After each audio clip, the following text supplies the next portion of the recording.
Hello guys! Hello Sagittarius! Welcome dito sa aking channel, Kapalaran 888. Welcome Sagittarius. Alamin natin kung anong messages, vibration, gabay energy para sa inyong lahat. At ay general money career, financial reading siya. So, Sagittarius, May 2024.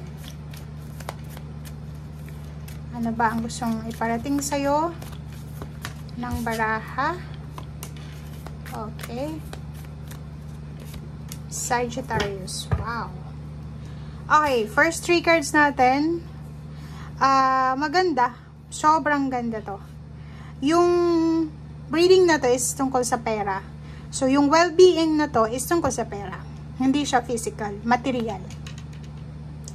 Sinasabi na yung well-being mo sa usaping material, financial, tangible things, earthly things ay sobrang maganda. May mga sagot ka, may solusyon ka sa matagal mo ng problema sa pera, issue sa trabaho, or sa kung ano man to, na tangible or earthly things na to.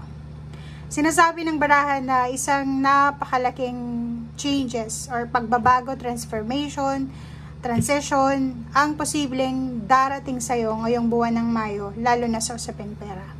So, ibig sabihin, magbabago yung takbo ng iyong financial.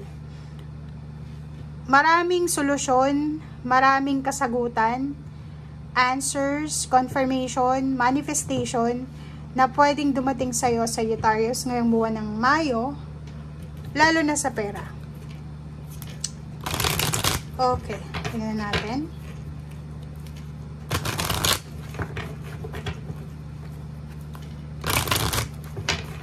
Marami din sigurong magbo-blossom na ideas, inspiration, para kumita ka. Nandito si Archangel Ariel, sinasabi 366789, malapit na. Parang sinasabi sa'yo ni Archangel Ariel na malapit mo nang matupad, Sagittarius, kung ano man to na minamanifest mo. Sa manifestation to eh. So, ibig sabihin, may tinatrabaho ka, may pinaplano ka, na posibleng on the way na yung outcome niya. Ang galing.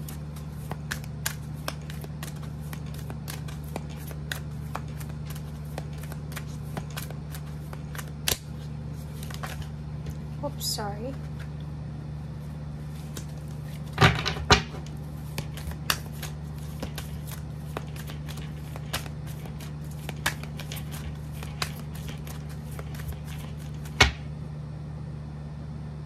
Okay. Sagittarius, wow. Oh, 'di ba?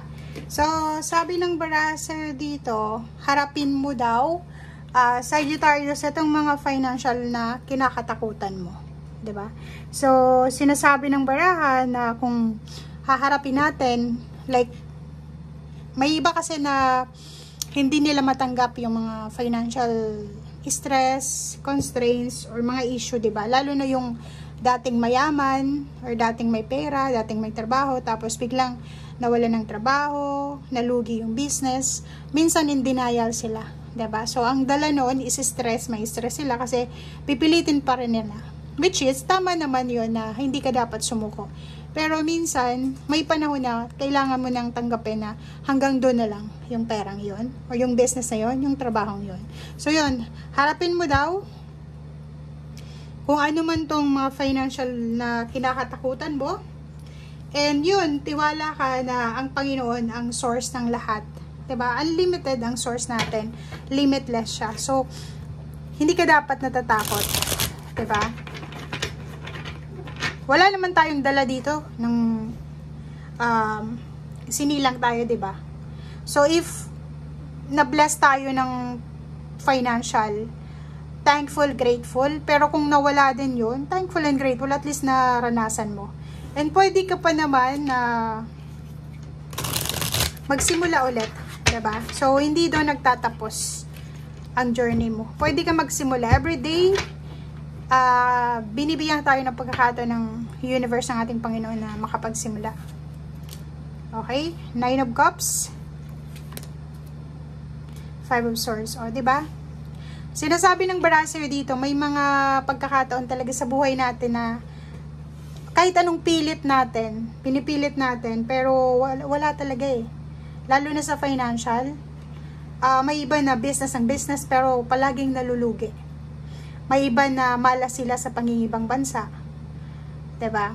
May iba na swerte sa Pilipinas, swerte sa ibang bansa. So, dito, sinasabi na instead na mag-focus ka sa financial mo, kailangan mong mag-focus sa relationship mo sa pera. Parang ganon. Kasi kung palaging scarcity, kakulangan, yung issue natin, yung parang iniisip natin, mawawalan, takot kang mawalan ng pera, takot kang malugi, takot kang mawalan ng trabaho. Parang ano na yun eh, imposible yun. Kasi hindi mo naman kontrolado. Wala tayong control. Panginoon yung may control sa atin. Okay? So, Hierophant, sinasabi ng barahan na marami kang matatanggap na mga advices or pwedeng mga information. Pwedeng may mga seminars din, may mga additional learning skills training na i-offer sa'yo sa buwan ng Mayo. Pwede mo rin siyang matanggap or tanggapin. Okay? Kasi isa din yan yung mga trainings na yan, lalo na mga financial training strategy. Nakakatulong yan guys. Learnings yan eh. Wisdom. So, simpleng training lang, simpleng meetings lang, pwede kang matulungan yan. So, yan. Nakikita ko sir dito may hinihintay kang pera na posibleng dumating yung balita. Pwedeng may balita kang matatanggap tungkol sa perang ito na hinihintay mo. It's either lump sum ng money, ari-arian, inheritance, may binibenta ka bang bahay, lupa, ano ba yan, pagtaas ng posisyon sa trabaho, ng sweldo, or ano pa man. Okay? The Tower, sinasabi ng baraha dahil sa may darating ang pagbabago sa buhay mo, sa financial, may transformation, may mga solusyon, posibleng makaramdam ka ng peace of mind, ng sobra-sobrang kalma sa yung financial. Ngayong buwan ng Mayo, parang marirealize mo na kung talagang para sa'yo talaga. Kung hindi para sa'yo, kahit anong pilit natin, hindi yan para sa atin. O, tingnan mo.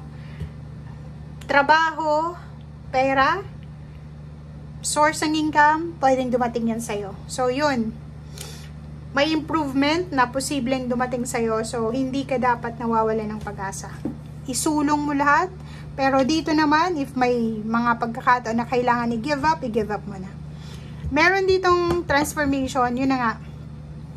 Meron kang pwedeng pagkakataon na makapagtrabaho sa ibang lugar, tumaas yung posisyon, may mga offer ng work, may offer ng business, may expansion, travel, or kano man siya. Okay, comment down below if resonated ka. Thank you guys. Bye!